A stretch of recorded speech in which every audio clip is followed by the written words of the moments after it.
Conference कर अडानी मामले की जांच के लिए संयुक्त संसदीय समिति यानी कि जेपीसी की मांग दोबारा से दोहराई है। आप भी सुने।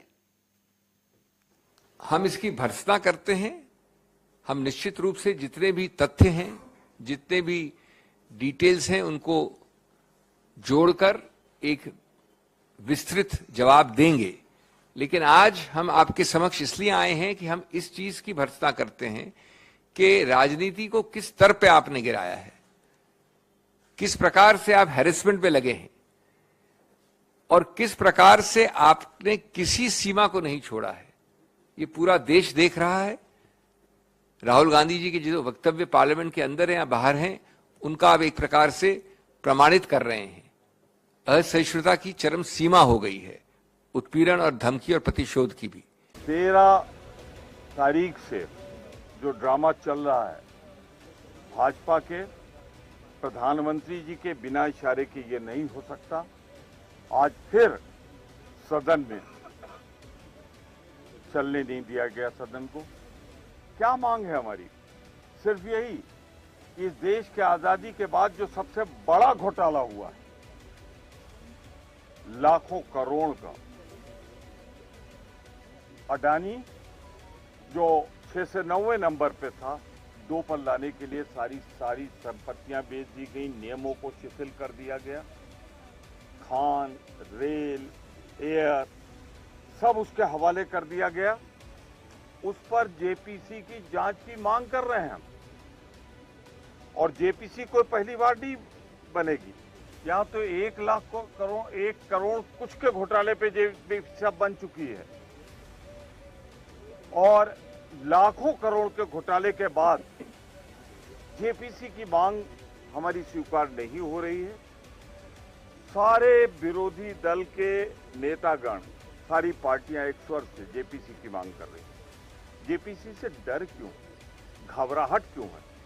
इसलिए कि अगर जेपीसी हुई तो भाजपा के चेहरों से नकाब हट जाएगा और ऊपर से लेकर नीचे तक जिन्होंने गरीबों के, मध्यम वर्ग के लोगों के हकों को मार के अडानी की तिजोरी में भरा है, पूंजीपतियों की तिजोरी में भरा है, वो भाजपा बेनकाब हो जाएगी। इसलिए भाजपा जेपीसी नहीं मान रही है और सदन को इसीलिए नहीं चलने दे रही और मुद्दों से ध्यान हटाने के लिए कि जेपीसी की बात तो हो, हमारे नेता श्री राहुल गांधी के आवास पर कल जो निसंसतापूर्वक गैर कानूनी ढंग से जमावड़ा किया गया, हमारे विरोधी दल के कई नेता, ईडी, तमाम इनकम टैक्स, इनका दुरुपयोग करके उनको आतंकित करने का प्रयास किया जा रहा है। लेकिन हम सब ने ये शपथ ली है कि जो सबसे बड़ा घोटाला भारत माता के चरणों में बैठकर हुआ है, जब तक जेपीसी की मांग नहीं स्वीकार होगी, चाहे ये जितना आतंक फैलाएं, चाहे जितना डराएं, हम लोग जब अंग्रेजों से नहीं डरे तो भाजपा से क्या डरेंगे? हमारी मांग कायम है। आज हम लोगों ने सबने बैठकर तय किया है कि वी डिमांड जेपीसी और जब तक जेपीसी नहीं होगी, लोकतांत्रिक ढंग से हमारी संघर्ष जारी रहेगा। एक बात जरूर कह दूंगा, जो कल उन्होंने कार्रवाई की है राहुल जी के यहाँ, हम उसकी निंदा करते हैं। जो विरोधी दल के बहुत से नेताओं के यहाँ हो रहा है, ईडी और सीबीआई का दुरुपयोग, हम उसकी भी निंदा करते हैं। और इतना जरूर कहना चाहते हैं, चाहे जितना भय, जितना आतंक, जितना आप पुलिस राज कायम कर लो, ये सिर्फ यही बयान कर रहा है कि ये तानाशाही का ट्रेलर है। तानाशाही की पूरी स्टोरी आना अभी बाकी है। हमारा संघर्ष जेपीसी के लिए जारी रहेगा। आम आदमी पार्टी ने सोमवार को आगरा स्मार्ट सिटी और G20 को लेकर हुए विकास कार्यों में घोटाले का आरोप लगाते हुए नगर निगम में धरना प्रदर्शन किया। आप कार्यकर्ताओं का कहना था कि सत्ता पक्ष के विधायक ने नगर निगम के अभियंता पर भ्रष्टाचार के आरोप लगाए हैं। इसके बाद भी अधिकारी भ्रष्टाचारी को बचाने में जुटे हैं।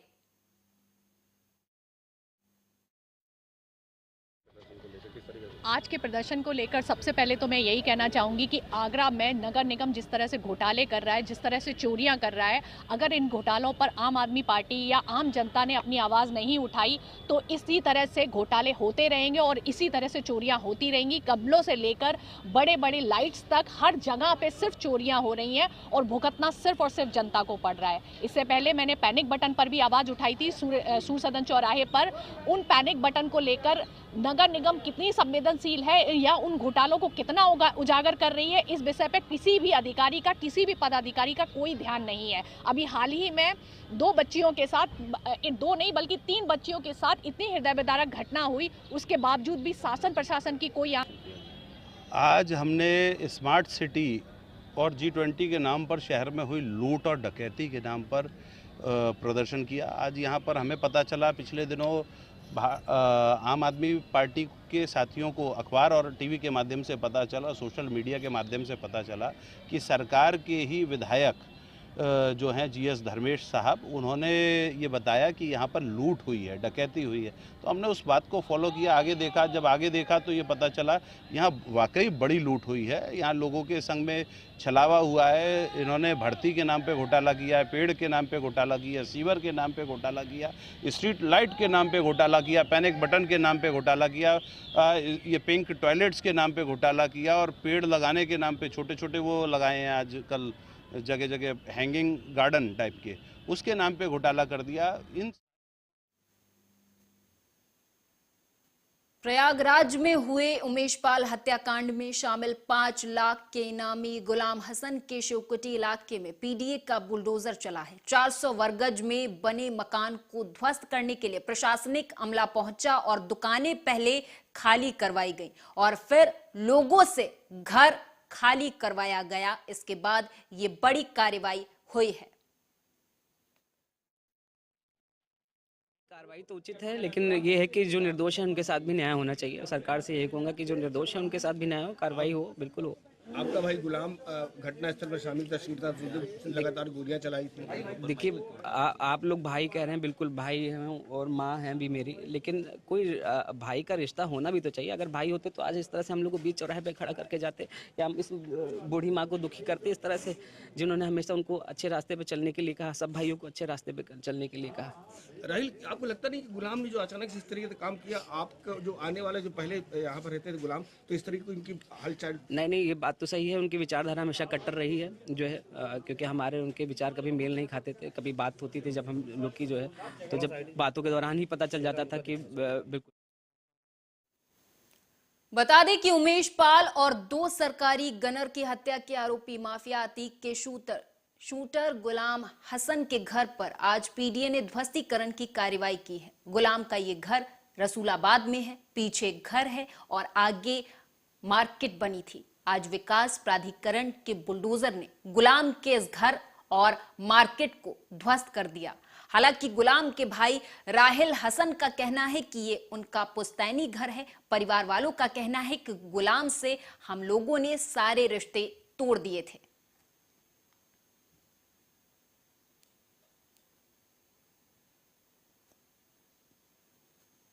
तो वहीं रायबरेली में एक बार फिर से बाबा का बुलडोजर गरजा है। इस बार ये बुलडोजर अतिक्रमणकारियों पर चला है। दरअसल शहरी क्षेत्र के सिविल लाइन से लेकर डिग्री कॉलेज तक व्यापारियों ने अतिक्रमण कर रखा था। कई बार नोटिस दिए जाने के बावजूद इसे हटाया नहीं जा रहा था। शहर से लखनऊ प्रयागराज मुख्य मार्ग को जोड़ने वाले इस इलाके में हर रोज भयंकर जाम लग रहा था। इसी के मद्देनजर आज सिटी मजिस्ट्रेट पल्लवी मिश्रा और ईओ नगर पालिका आशीष सिंह ने कार्रवाई करते हुए अपनी निगरानी में बुलडोजर चलवाया। इस दौरान अतिक्रमणकारी अपनी अपनी दुकान लेकर भागते हुए नजर आए।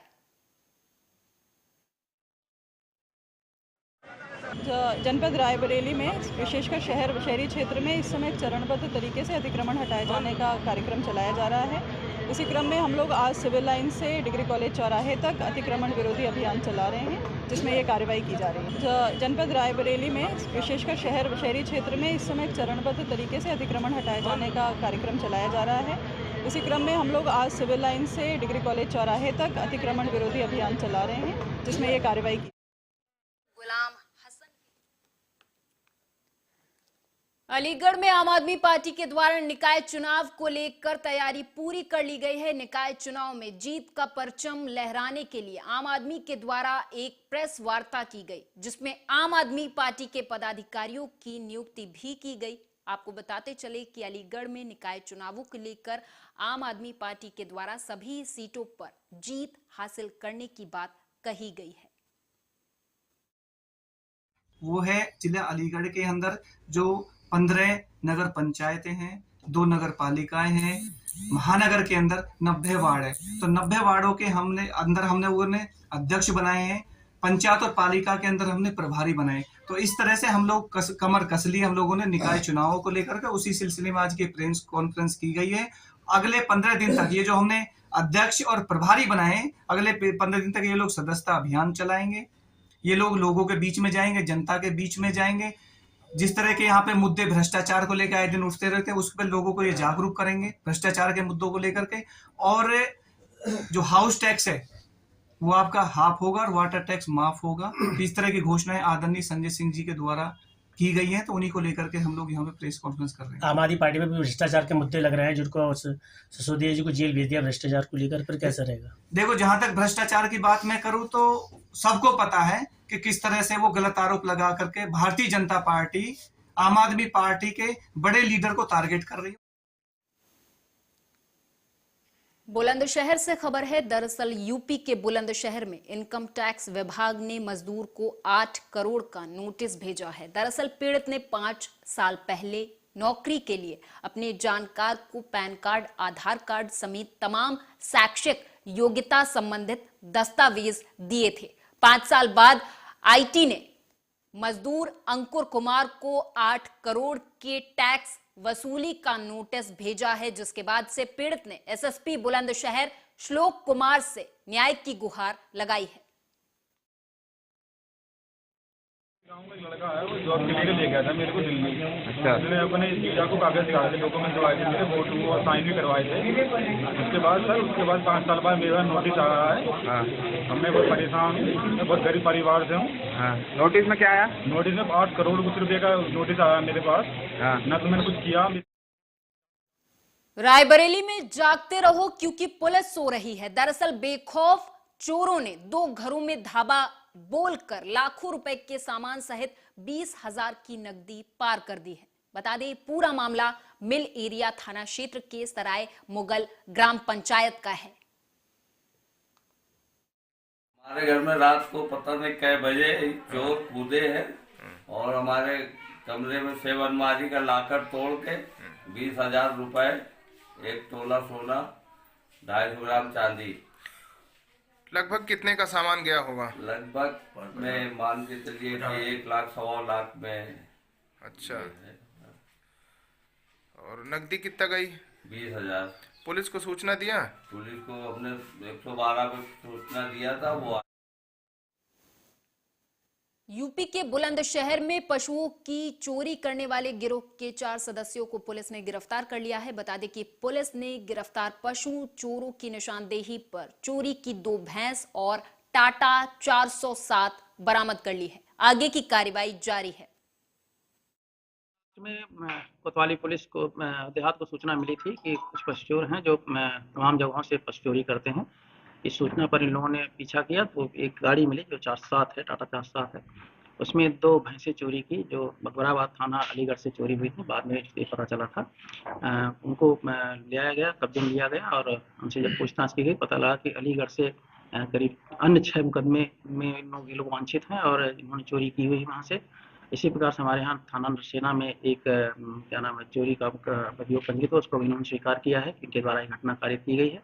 इस प्रकार कुछ 7 ऐसे अभियोग हैं जिनमें इन्होंने स्वीकार किया है कि इनके द्वारा घटनाएं की गई। उसमें रायबरेली में एक प्रेमी को प्रेमिका के परिजनों ने बोलेरो गाड़ी में बांधकर उसकी जमकर पिटाई कर दी, तो वहीं युवक के शोर मचाने पर प्रेमिका के परिजन उसे राजमार्ग के किनारे छोड़कर भाग गए। बता दें कि सूचना पर पहुंची 112 पीआरवी पुलिस ने युवक को इलाज के लिए सीएचसी में भर्ती करवा दिया है।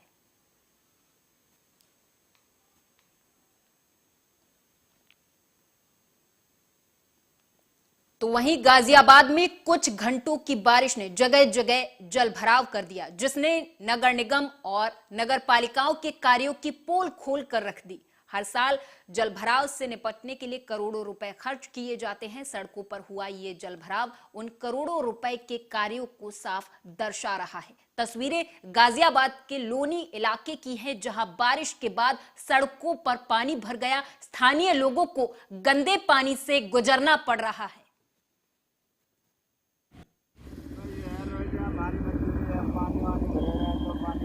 निकलने में कैसा लगता है? गाड़ी बंद हो जाती है। कभी दुनिया के अधिकारी आते हैं जी, जबकि नाक के तले जल रहा है जी, फिर भी जल भराव की स्थिति बनी पड़ी है। फिर भी ये जल भराव की स्थिति बनी पड़ी है। ऐसे ही होता है, हर बार ऐसे ही होता है। 4 बूंद करते ही तालाब बन जाता है। अच्छा, हाँ, नंद किशोर को चाहिए मोटर बोट चलवा दे। अच्छा, तो जनप्रतिनिधियों से लोग अपील तो करते होंगे। देखो कैसे आ रहे हैं हम, ना साइकिल से जा सकते ना बाइक से, पैदल ही। अगली खबर अलीगढ़ से है। बताते चले कि जनपद अलीगढ़ के शाहजमाल कब्रिस्तान की बाउंड्री को लेकर हुए विवाद में बीजेपी कार्यकर्ताओं ने दिल्ली के थाने पर एसपी सिटी कुलदीप सिंह गुनावत के साथ अभद्रता से बातचीत की। इसका वीडियो अब सोशल मीडिया पर तेजी से वायरल हो रहा है।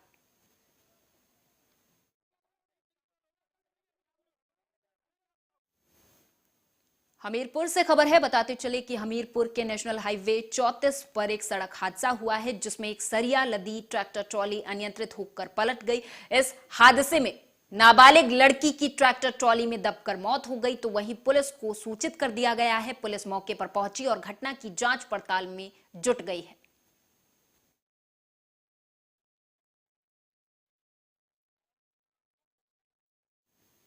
तो वहीं अयोध्या जिले के बीकापुर विकासखंड क्षेत्र के परिषदीय कंपोजिट विद्यालय शेरपुर पारा में निःशुल्क स्वास्थ्य शिविर का आयोजन किया गया।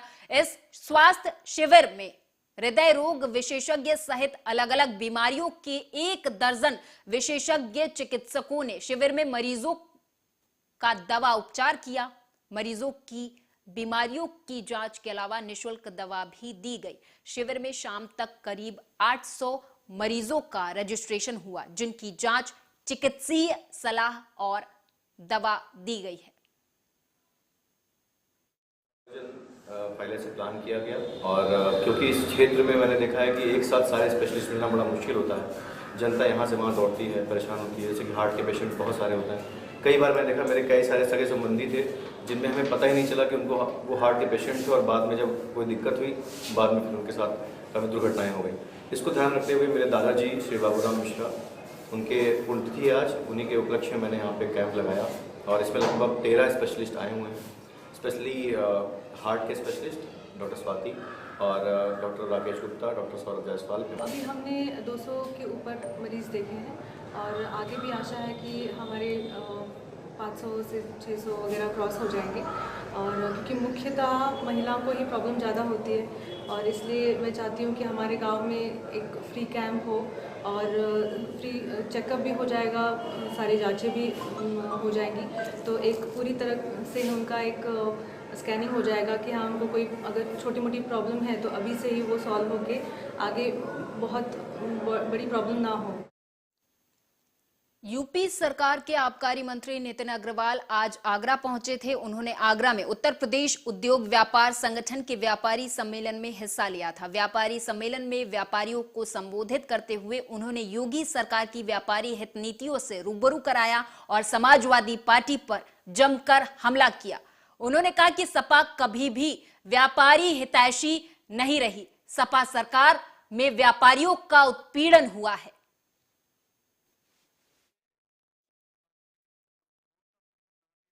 पाएंगे, लेकिन समाजवादी पार्टी का अस्तित्व उत्तर प्रदेश में खत्म हो चुका है और जो उनकी क्रेडिबिलिटी थी समाजवादी पार्टी की, वो उत्तर प्रदेश की जनता के मन में खत्म हो चुकी, जीरो हो चुकी। सर, नवरात्रों में रामायण पाठ की बात कही गई है, विपक्ष पे सवाल खड़े करना।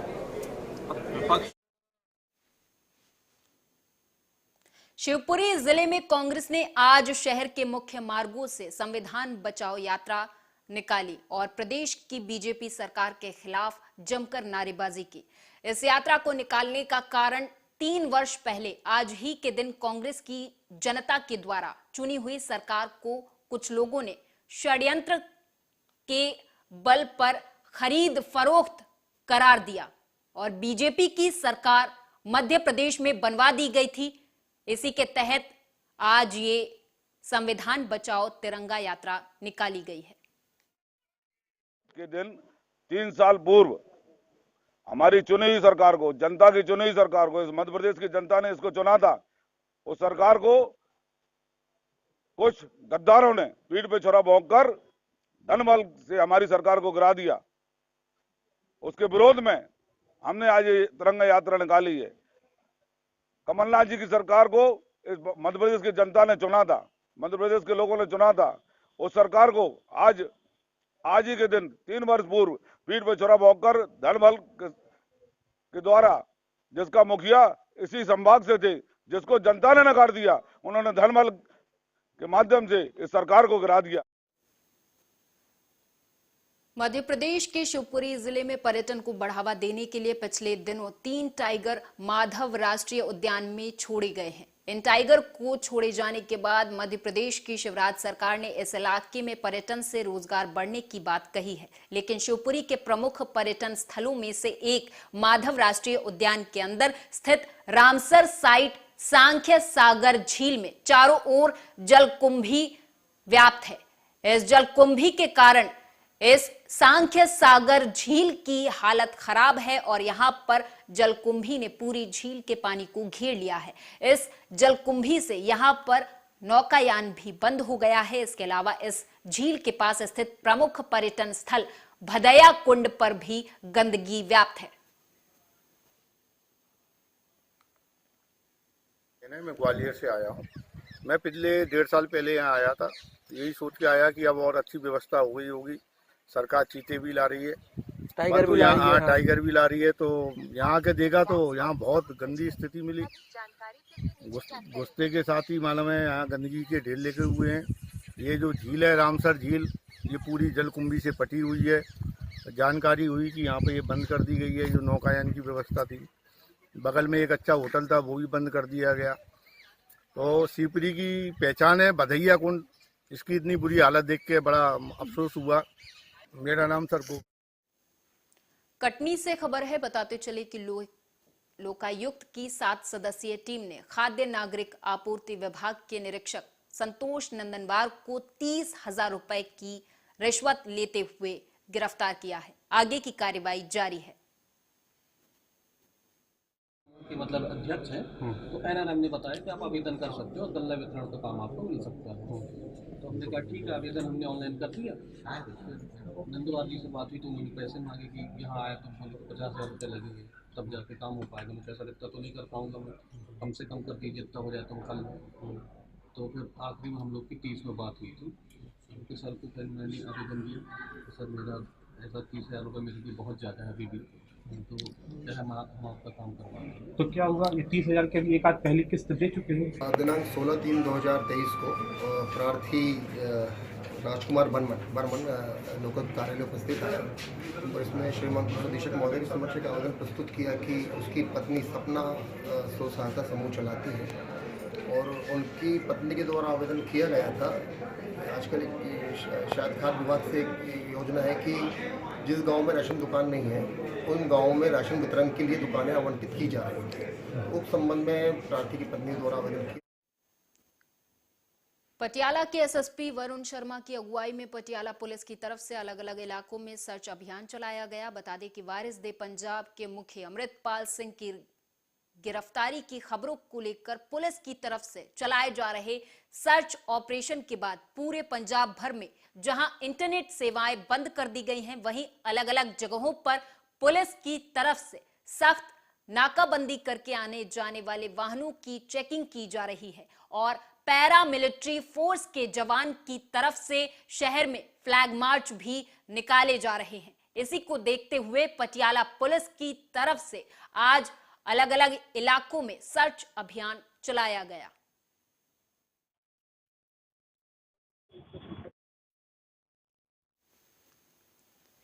और इसी के साथ इस बुलेटिन में मेरे साथ बस इतना ही। आप देखते रहें आर्या न्यूज।